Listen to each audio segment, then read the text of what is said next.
If you live in the real world, you can't do without oil. We use its byproducts every day.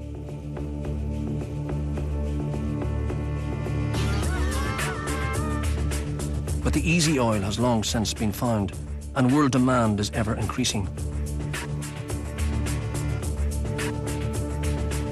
So now oil companies must scour the ends of the earth to satisfy our thirst for fuel.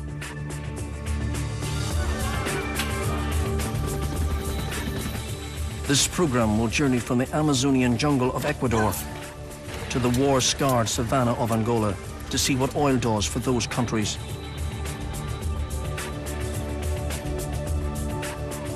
Oil could bring blessings to the poor in the developing world. All too often, it's a curse.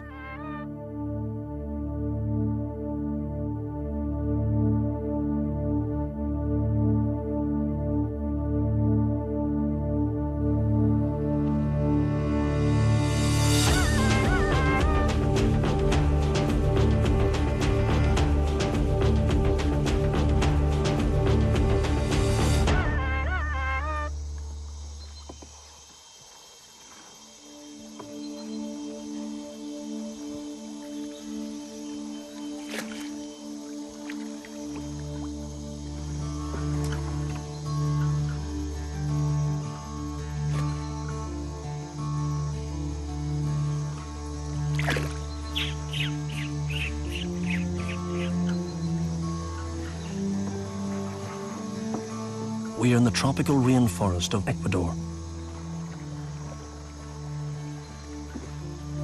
The men and women of the Guarani tribe are going fishing. Moy Inamenga is one of their leaders. He's determined that they should preserve their way of life.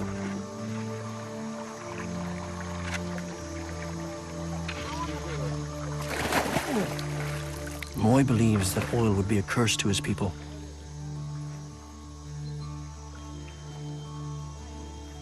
He fears it will pollute the jungle where he and his tribe have always hunted, gathered and fished.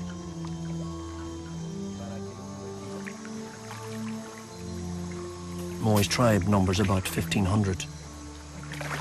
53,000 people work for the multinational oil giant formed by the merger of Chevron and Texaco. Headquartered in California, David O'Reilly is chairman of this $100 billion company. Well, I've heard of the curse of oil, and I don't necessarily subscribe to it. The role that oil plays is either a positive one or a negative one because of the way countries are run, not because of the existence of oil itself. On the far side of the Atlantic, on the west coast of Africa, these people are also fishing. They fish as they have for hundreds of years. Portuguese explorers, British and American slavers would recognize this scene in modern Angola. They are hauling in their nets within sight of Chevron Texaco's offshore oil rigs. But this oil wealth has not touched their lives. Today's catch is all they have to live on. The wealth doesn't get distributed to some of the people that could benefit the most or need it the most. And that's clearly an issue for our industry and for our company.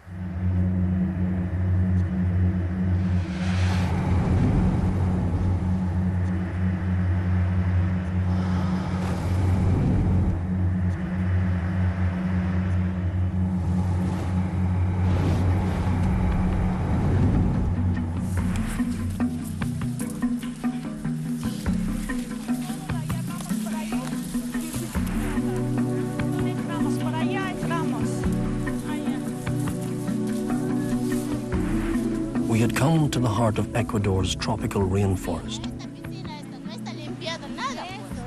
This is the land of the Quechua people. For most of us, oil means money, and oil makes possible our modern way of life.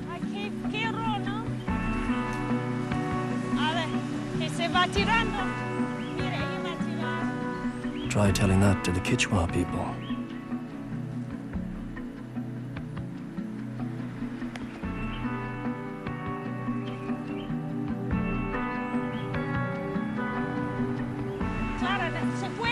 decirles algo. ¿Qué es lo que quiere decir de la contaminación? Pensando de que... Texaco first struck oil here in 1969. The government of Ecuador may have dreamed that oil would bring wealth to this poor country.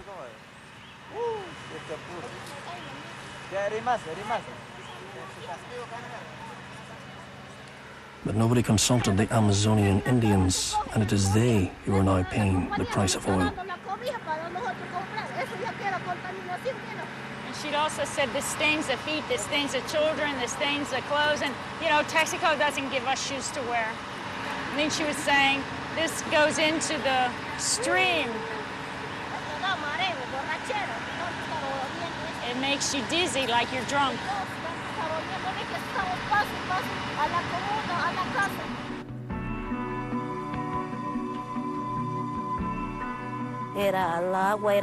Before, the water was clean. There were fish, there were animals. We had food to eat, yuca and banana, and we were happy living that way. We thought we would live that way forever, but the arrival of Texaco was very bad.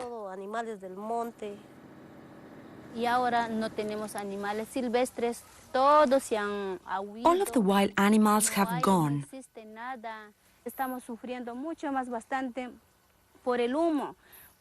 We suffer from the smoke, the noise, and the fumes now. We can't bear it anymore. We are young, and the fumes are making us old.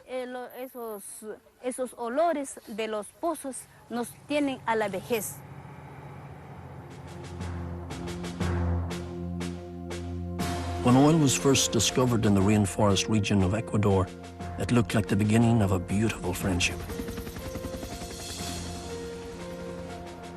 The current dictator cut the ribbon.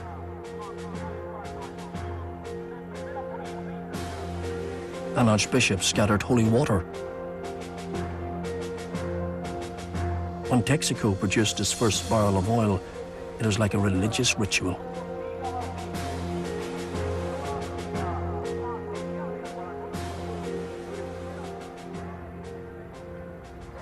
All too often, oil has failed to bring wealth to developing countries like Ecuador. There's little sign of oil wealth on the streets of Quito, the nation's capital. The question is, how much of this is the legal or moral responsibility of the oil industry? Fernando Villavicencio once worked for the state oil company. Over 30 years of oil production, Ecuador has exported approximately 3,000 million barrels of oil and received $50 billion. With this money, we could have founded a new country. But it is common knowledge that the money just went. The upper classes and the multinationals took all the money. Now there are two countries here, an impoverished Ecuador and a rich Ecuador. Look down there. That's Ecuador. In poverty.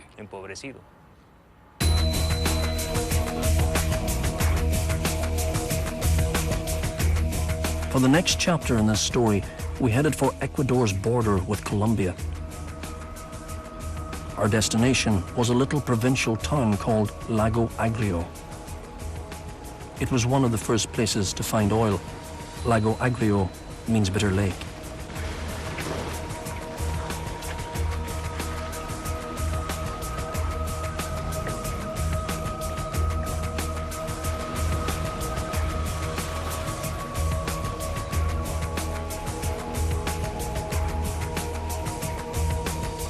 The sun was setting by the time we reached the outskirts of the town.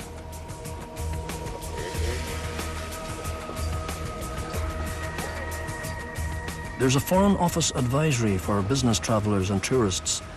Avoid this place. Above all, don't go out after dark. The reason is the FARC guerrillas, who control the cocaine trade in southern Colombia. A lot of them go on leave in Lago Agrio. And crime, kidnapping and murder spill over the border.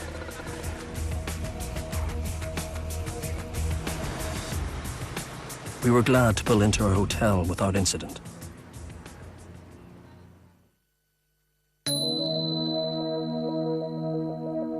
Next morning, plane loads of interested parties were converging on Lago Agrio. A potential $6 billion lawsuit against Texaco was about to be heard in the local court. The New York Times, the Washington Post, the LA Times and Reuters all sent correspondents to cover the first day of the Texaco trial. Today, it isn't just the world economy, but also public opinion and corporate liability that are being globalized.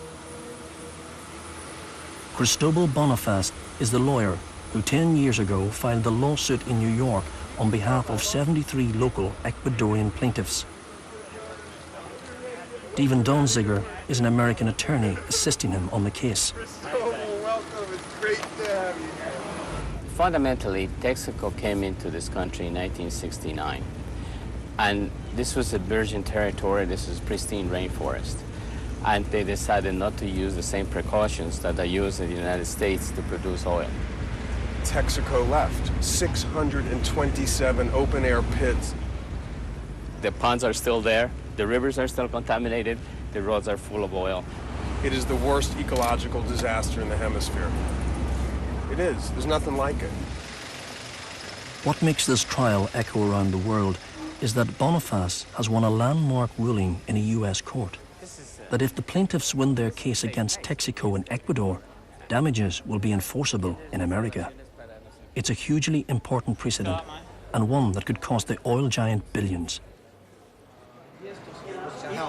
No wonder our hotel was overrun with lawyers, lobbyists, ecologists, and reporters. Well, we don't like circumstances such as the Ecuador situation to occur. It's never a good thing to have a dispute going on. But in this case, we're pretty resolute. By early morning on the first day of the trial, the courthouse was already ringed by police.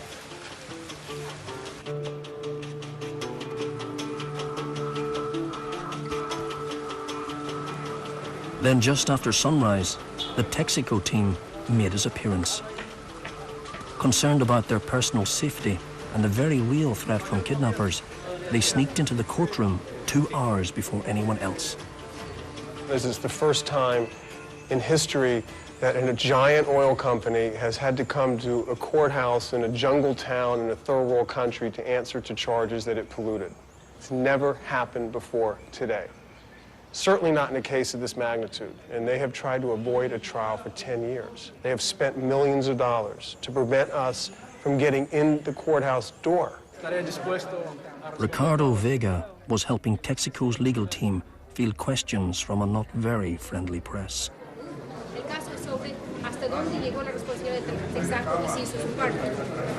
It's easier for trial lawyers to go after companies and attack their reputation and see if they can get, multi-million-dollar settlements.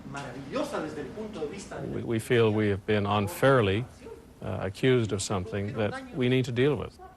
So we're going to be direct and forceful in asserting our rights. And while it may be unpleasant, it may be uncomfortable, we have no option but to do that.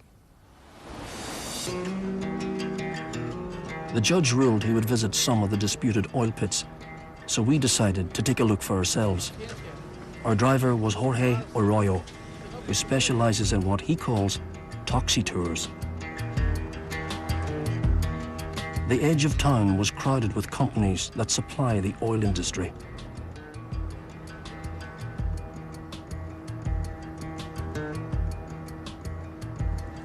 At times, the paved road gave way to dirt top.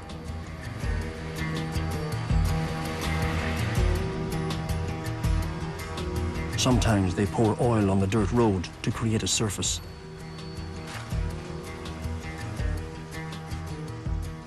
We finally arrived at a former Texaco facility. When the security guards saw our camera, they stopped us from going any further.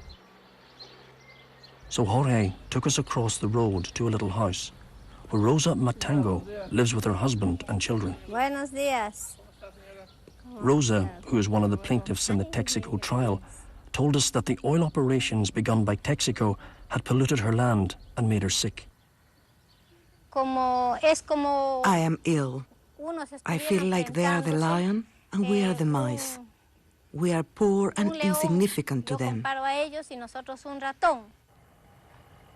To get to Rosa's patch of land, you have to go through the oil station. We followed her across the road, but we were not allowed in. So later that afternoon, Rosa took us round to the back of the plant and down the muddy banks of a stream. Heavy rain began to fall. She showed us how oil had soaked into the earth and how it had polluted the water.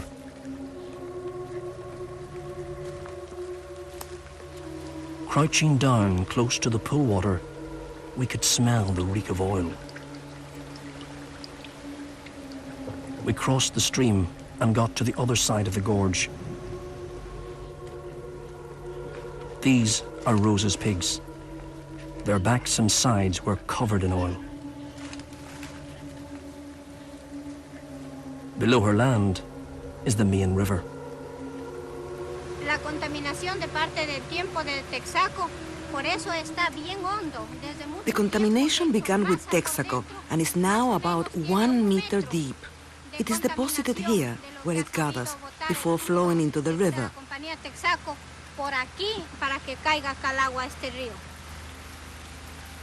Evidence of pollution was clear to see in the iridescent colors on the surface of the water.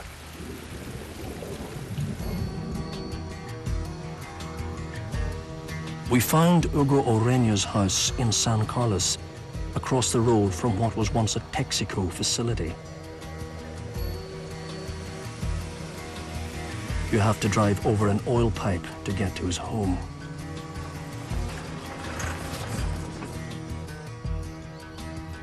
He used to work for Texaco, but now he says that oil pollution has made him too unwell to work. Estas aguas están bastante contaminadas porque en el tiempo de que Texaco estuvo acá, the water is contaminated because when Texaco came, they polluted. There were oil spills on the land and the roads were deliberately covered in oil. So when we used to go to town, our clothes would get covered in oil. I used to work in the Southern Extraction Station. There were no controls. Entonces no había ningún control.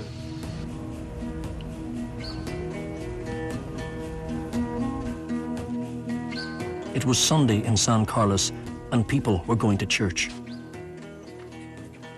A medical survey carried out by scientists from the School of Hygiene and Tropical Medicine in London says there's a cancer cluster here. We went to talk with the community nurse, Rosa Moreno.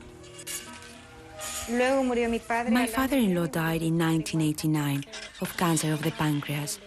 Then, a year and a half later, my own father died of stomach cancer. Then, my aunt died. She was young, only 53 years old. It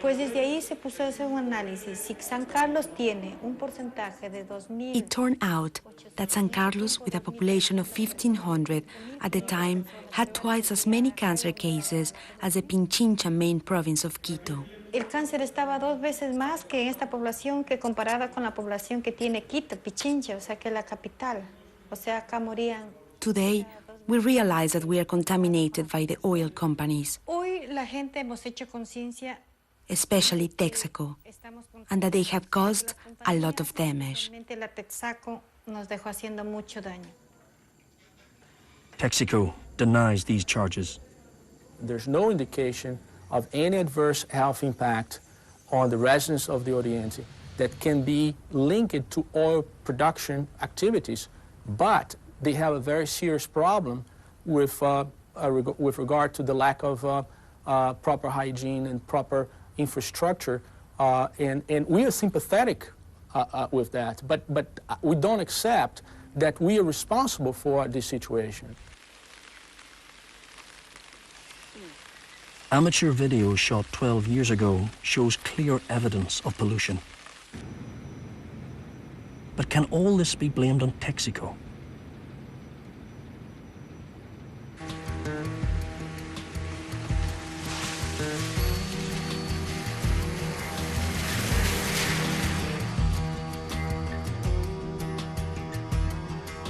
This is Sasha Central. It once belonged to Texaco. Today, it is operated by the state oil company, Petroecuador.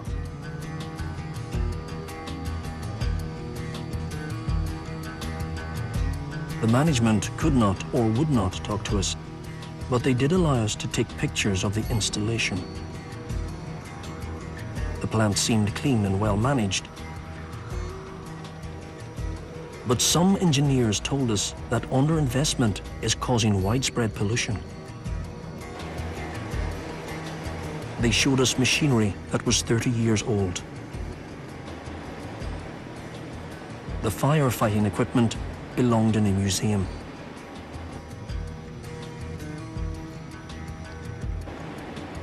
But Texaco ceased all operations here in 1992.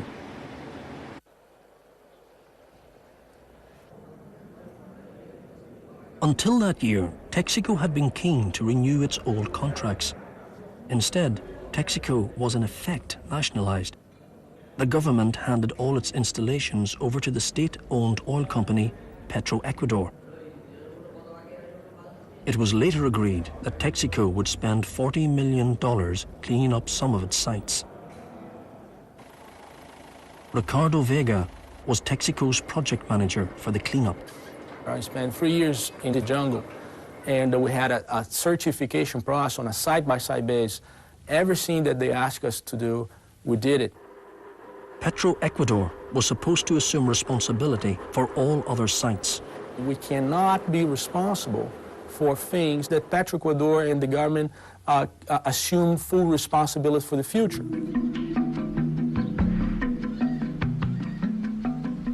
One morning, we met up with Judith Kimberling in the jungle town of Coca.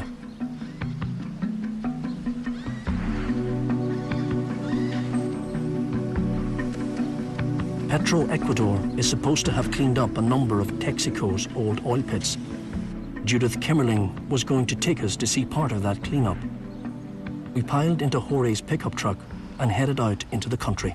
We're going to Comuna San Carlos. This is an indigenous community that's really been very seriously affected by the development that Texaco began and is now continued by Ecuador's national oil company, Petroecuador.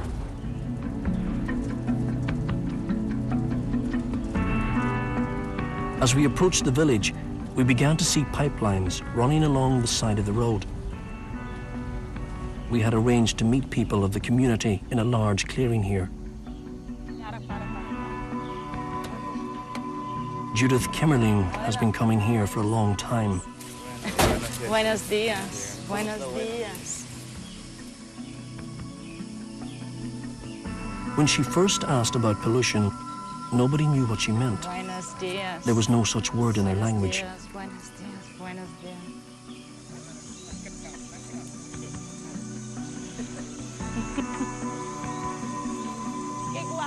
Judith Kimmerling teaches law in New York.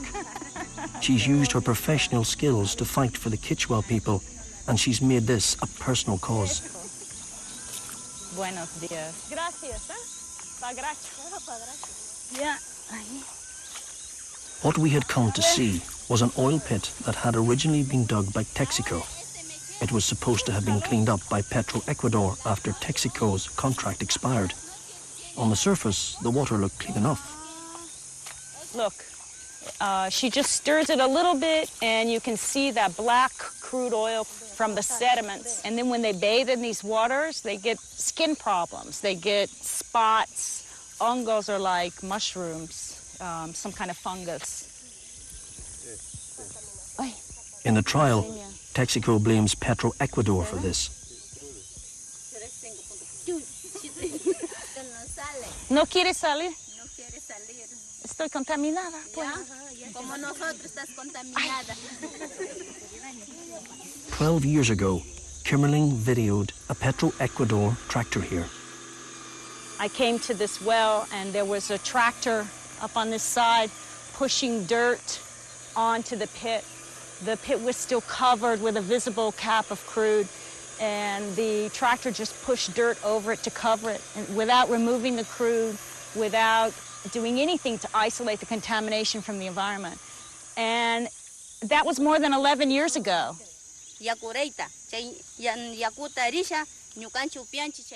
There is still a lot of contamination. We want it all cleared up. This land is useless. Petro-Ecuador say they are changing their environmental practices, but admit there are still a few problems. We wanted to get the water analysed, so before we left, Judith Kimmerlin filled 2 bottles with water from the pond. Did you get the cap? And my hands.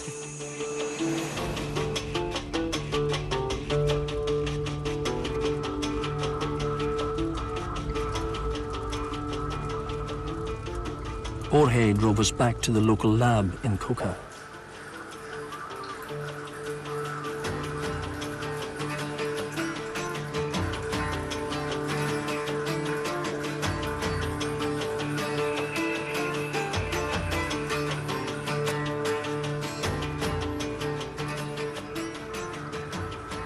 Juan Haro Alvear supervised the tests for us. Previous results have set a troubling precedent. Nosotros hemos trabajado en algunos tipos de investigación. We have undertaken many experiments to determine the quality of water in this area, and we've investigated the overall impact of the oil industry. Sea el asentamiento humano como la actividad petrolera. Bueno, como te decía, Of the pollutants we found from oil production, we've detected critical levels of heavy metals like cadmium, nickel, and lead. Como metales pesados, cadmio, níquel y plomo. We have found levels of total hydrocarbons that go way beyond the levels permitted. Our sample also registered dangerous levels of hydrocarbons. When scientists from Harvard School of Public Health carried out tests of their own, they found levels of PAHs, that's polycyclic aromatic hydrocarbons, that were 40,000 times greater than what is recommended by the Environmental Protection Agency in the USA.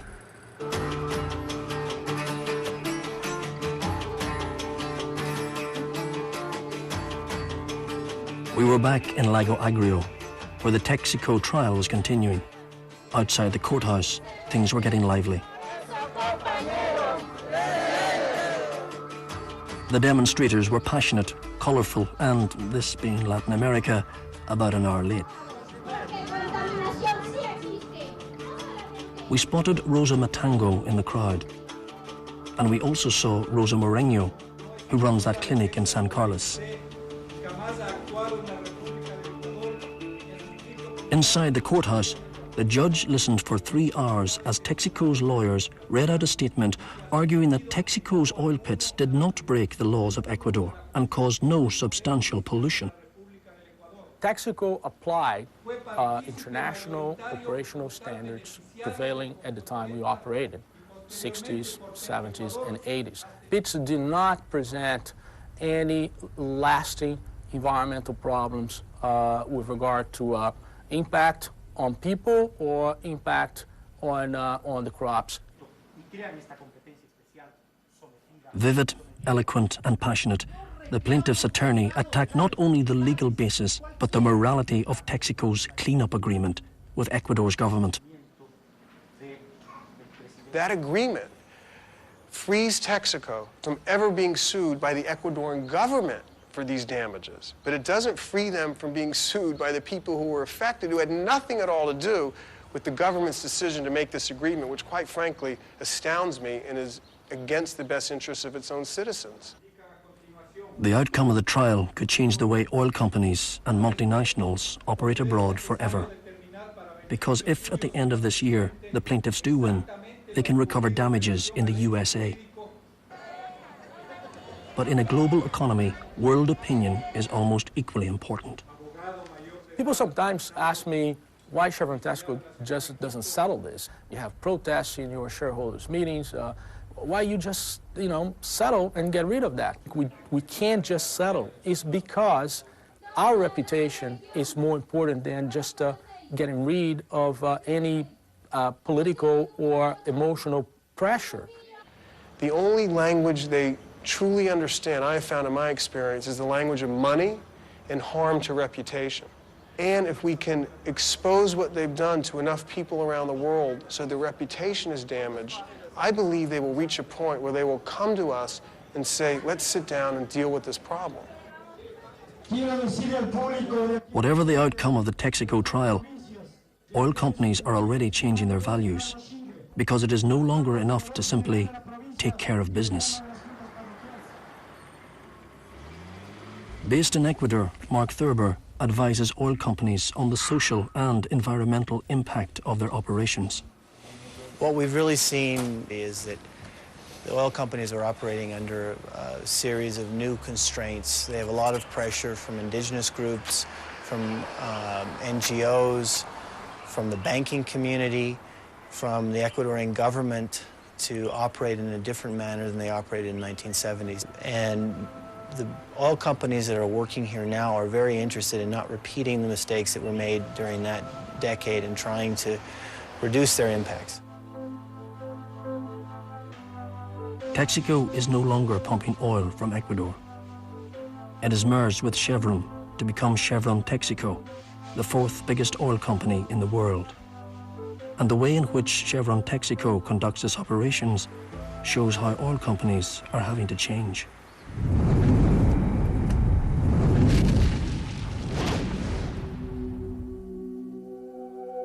By 2015, a quarter of America's oil will come from Africa.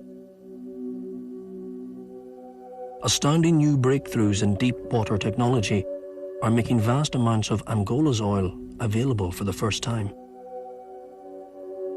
Chevron Texaco is a major player. It recently paid a $300 million signature bonus for the right to exploit one block. Most of the oil lies off Cabinda.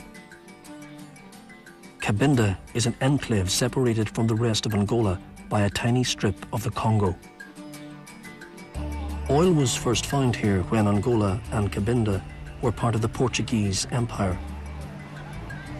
The colonialists left 30 years ago, but there's precious little evidence that oil wealth has trickled down to the people since then.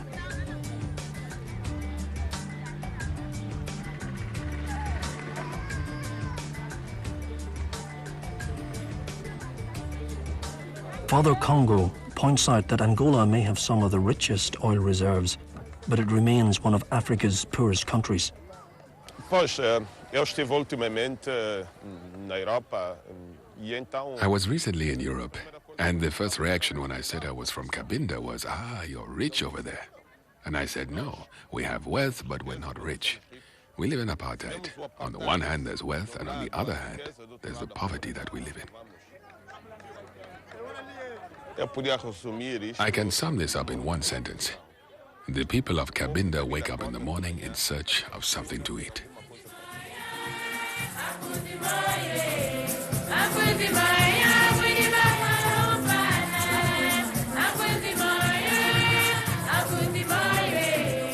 This is one of the hymns Father Congo writes in Fiot, the local language.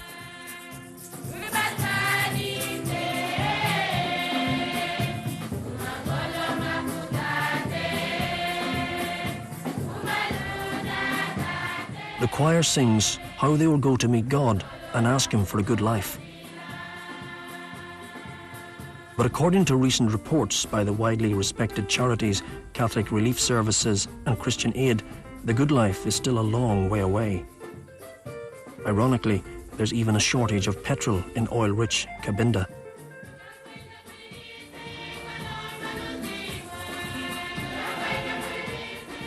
Almost any day, there are long queues at the petrol pumps, because almost every day they run out of petrol. So where does the money go? The oil revenues are paid directly to the Angolan State Oil Company, headquartered in the nation's capital, Luanda. And you can see the evidence of the oil wealth here. You can see it, or rather you don't see it, behind the high-walled gated compounds where the 100 elite families live. You see it in the beachfront bars where expats soak up the sun. Almost everyone else lives in shantytowns, where, according to the campaign group Global Witness, 1 in 4 children die before the age of 5.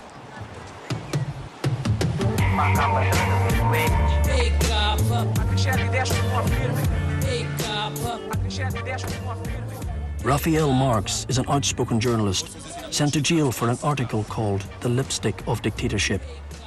In it, he criticized Eduardo dos Santos, Angola's president for the last 25 years. So this is just to see how people live in the real Rwanda.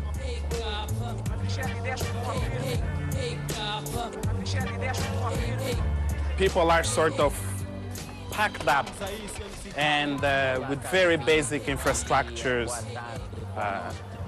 no roads, no sanitation. Desde já, agradeço a escolha. Para a tua boa informação, estás a 1.400 metros de profundidade. Estás preso no lodo do petróleo bruto. Calma, tá bem. Just look, and no sewer system, it's all open. 90% of the people live in these conditions.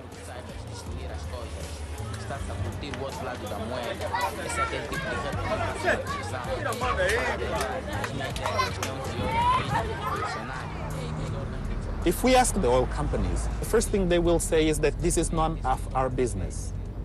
We're here to make money.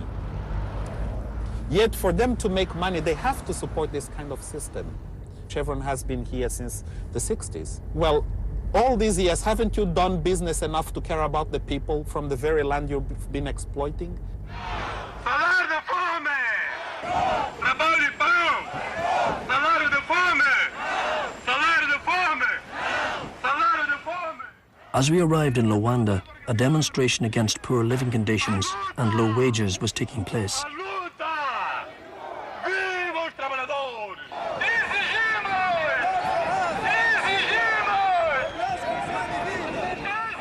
What fuels people's anger is an audit of Angola's oil revenues carried out by the International Monetary Fund, which showed that $4.2 billion has simply vanished into thin air.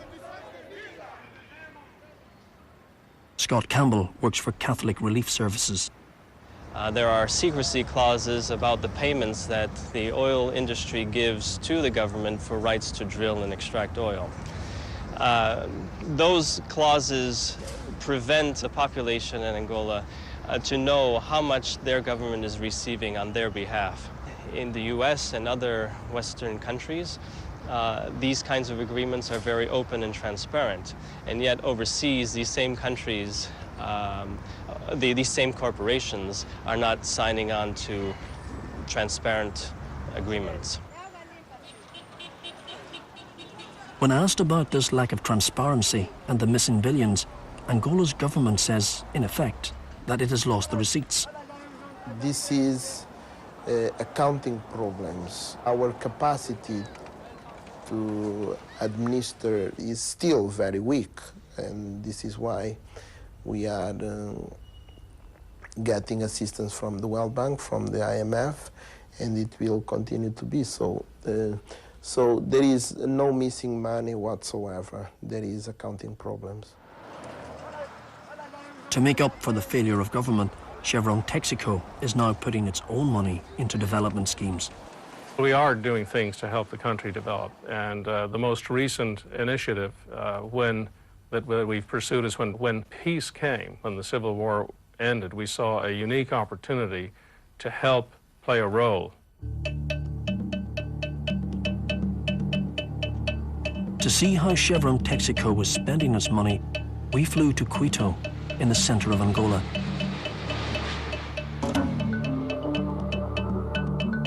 For 30 years, this has been a center of conflict.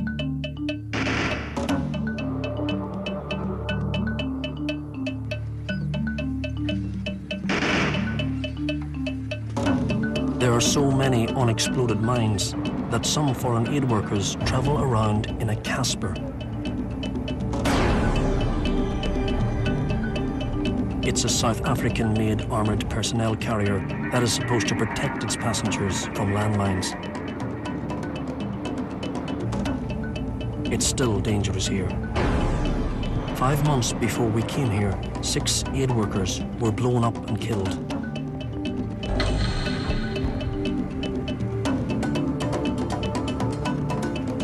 Driving into Quito, you find yourself entering a kind of African Stalingrad. Anti-government rebels laid siege to this place for a year and a half.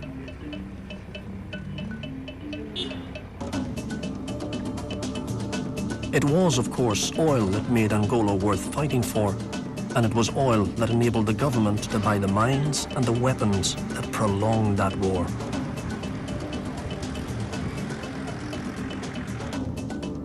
On our way into town, we turned off the main road. And this is where we found Halo. The mission of this small British charity is to clear mines and unexploded ordnance. In the backyard, men were painting rocks red. They're used to mark minefields that are still active. We saw plenty of these in the next few days.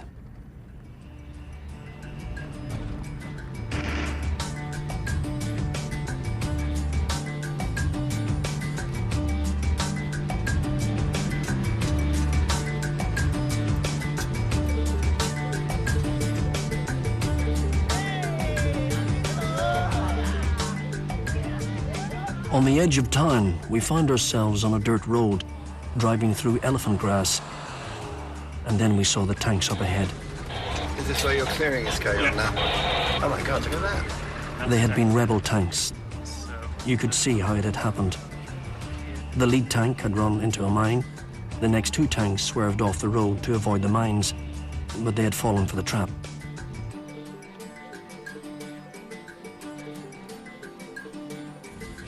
Now a team from Halo was clearing the mines. They showed us how the minefield covered more than 100 yards.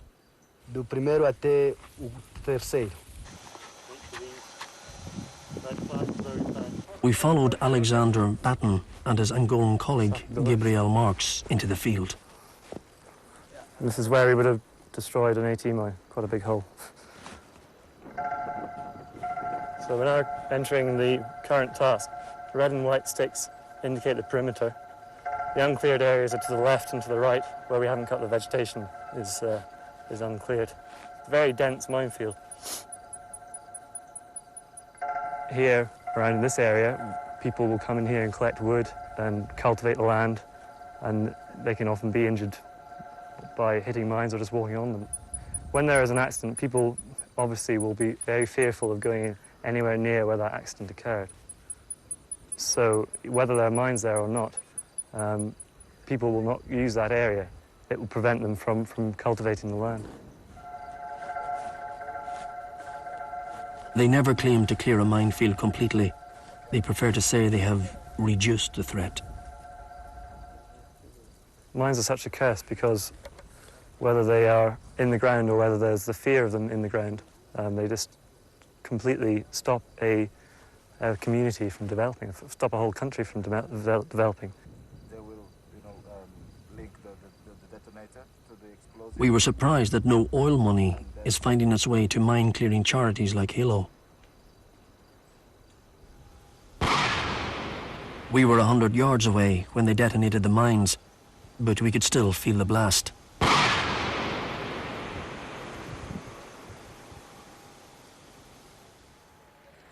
Our journey to the development projects funded by Chevron Texaco started at the headquarters of CARE International. To protect us from landmines, our four-wheel drive had armour plating underneath it. Kenneth Chimwazo was going to show us some CARE projects that the oil companies are funding. In the next 2 days, we are going to see some of these projects funded by, oil companies, carried out by CARE International. Like everyone here, Ken has a story. And like most such stories, it's a sad one. Forced to flee the conflict in Angola, he lived in a refugee camp in neighboring Zambia for 27 years. He returned to Angola when the war ended, but his wife and children still live in Zambia. He misses them terribly. Today, he was very worried about one of his sons who was sick in hospital thousands of miles away. If oil money can help heal Angola's wounds, Ken's family may be able to reunite one day. The oil companies are here, so they have to see Angola develop. And they are very much interested in agriculture activities because it's the backbone of the nation.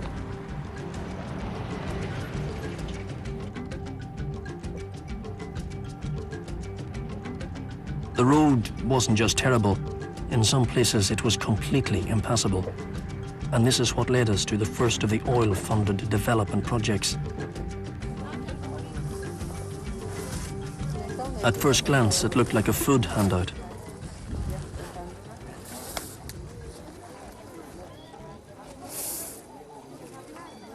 Here we are witnessing the distribution of food for work. These people, they worked on the road. You know, the road was impassable. So today they are receiving maize, beans, and cooking oil. They are receiving the food for the work that they have done. So, this was no handout. Gangs of local villagers had been shifting stones to fix this dirt road. The food was payment for their work, and the work should lead to even better things.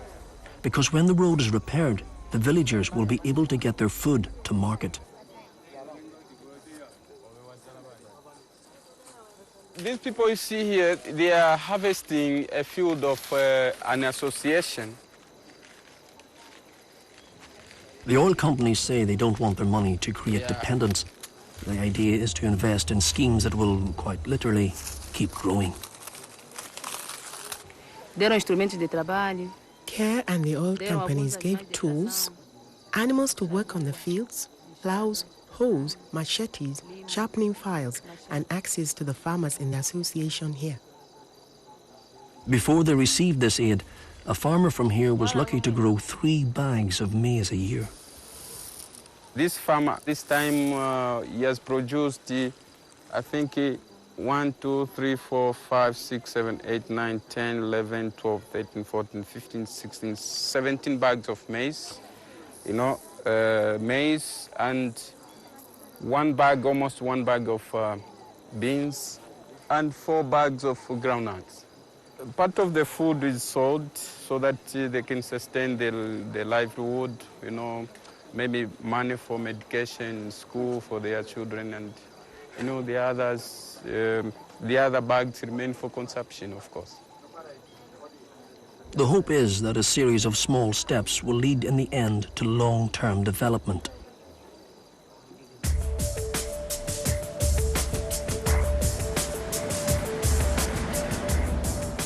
Chevron Texaco believes that the best long-term investment it can make is in human capital. Ricky Veilholm works for the Danish charity ADPP. She had travelled with us to Cabinda. Today we are going to a school which are training teachers of the future.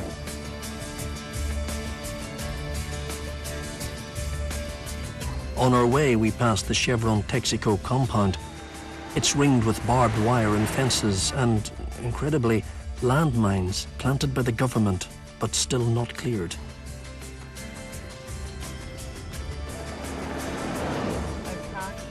Ricky Veilholm thinks this teacher training college symbolises the new approach that oil companies are taking.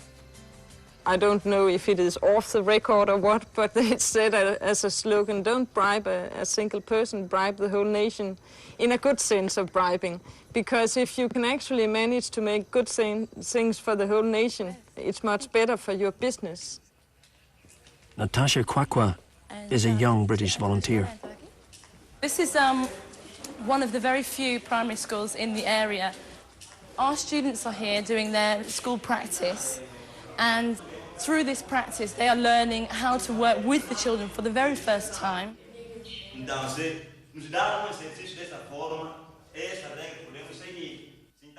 So effectively, you could say this is an example of how oil companies are creating sustainable development in Angola, because our students are being funded by these oil companies to be better teachers for these primary school children.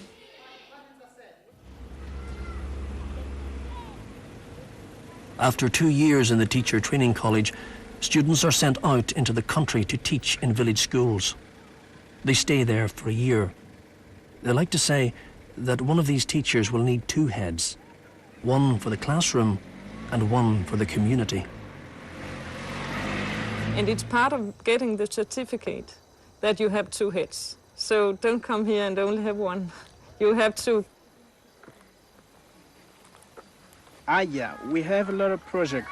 At this moment, we're trying to dig a hole. So with this hole, we're going to build a small work closet. In this village, another teacher is trying to grow pineapples, while another is organizing a football field.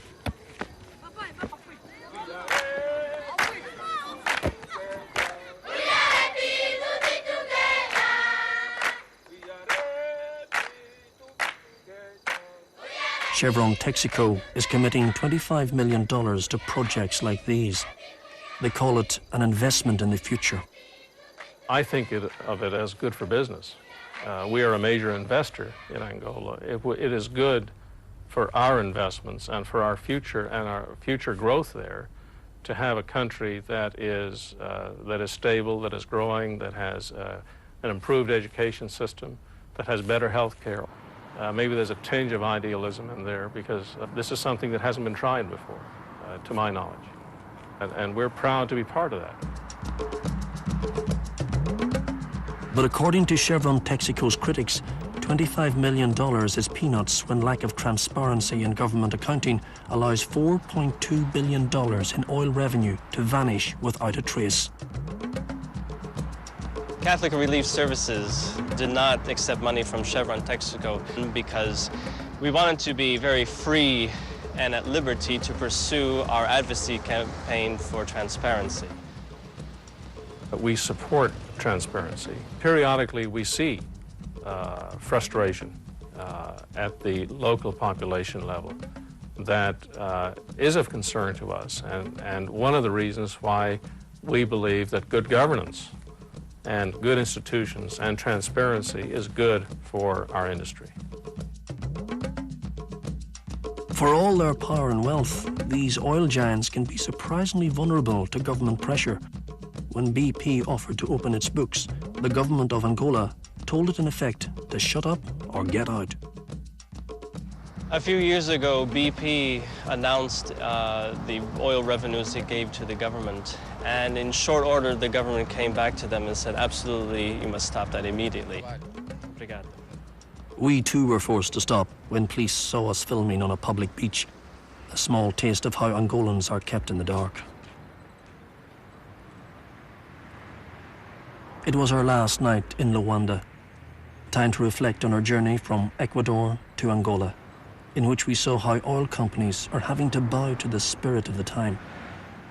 Texaco's landmark lawsuit in Ecuador is symptomatic of the moral, political and environmental pressures which are forcing them to change. Outside a gas station across the road, we spotted some street kids.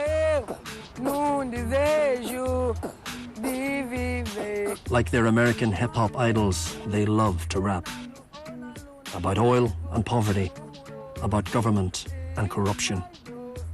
Boys like Fernando, Nandinho and Joao wash windscreens by day, sleep rough by night. And when they want to get high, they sniff petrol.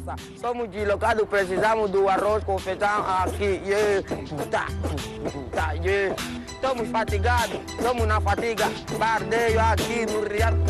Toda a banda minha, curtida aquela banda de Quadra, Havaiana, HDA. Fui líder invadido da curtida.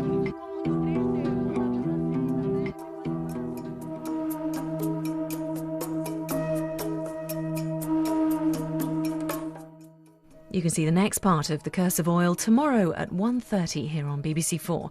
But stay with us now as we remember the discoveries of Tutankhamun's tomb and the Rosetta Stone. Days That Shook the World is next.